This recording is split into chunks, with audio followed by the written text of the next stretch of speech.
cortei um círculo de 12 centímetros, vou fazer um fuxico e encher com plumante. A gente vai fazer uma boneca linda.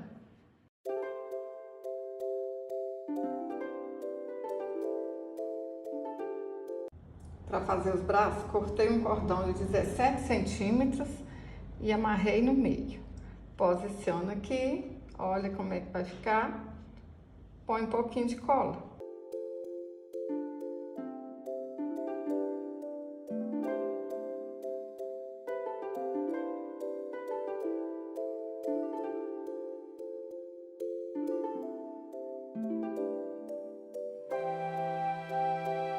Cortei uma renda com 30 centímetros e vou alinhavar toda a volta para a gente fazer uma golinha.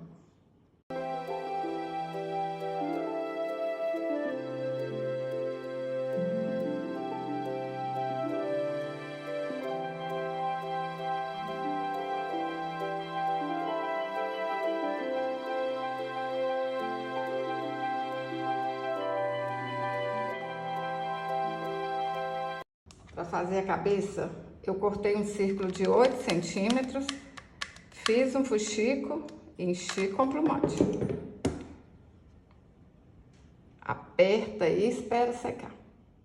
Para fazer o cabelo, eu dei 20 voltas ao redor de 3 dedos e amarro aqui no meio.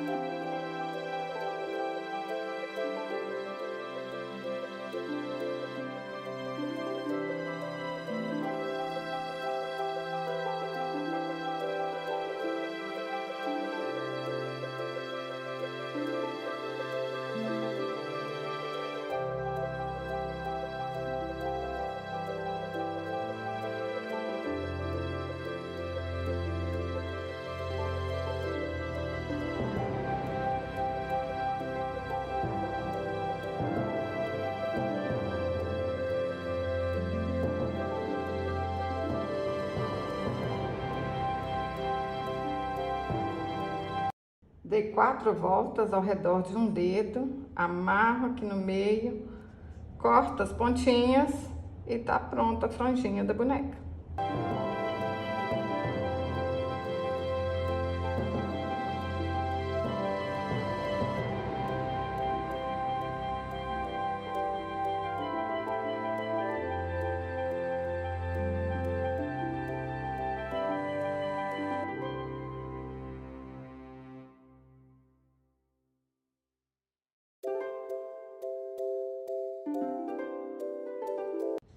Pintei o rostinho com a caneta Micron 005, ajuda demais.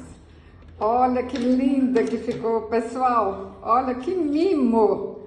Eu fico apaixonada. Fala pra mim nos comentários se vocês vão fazer. Se gostou desse vídeo, curte, compartilhe. Até o próximo vídeo. Saúde e paz.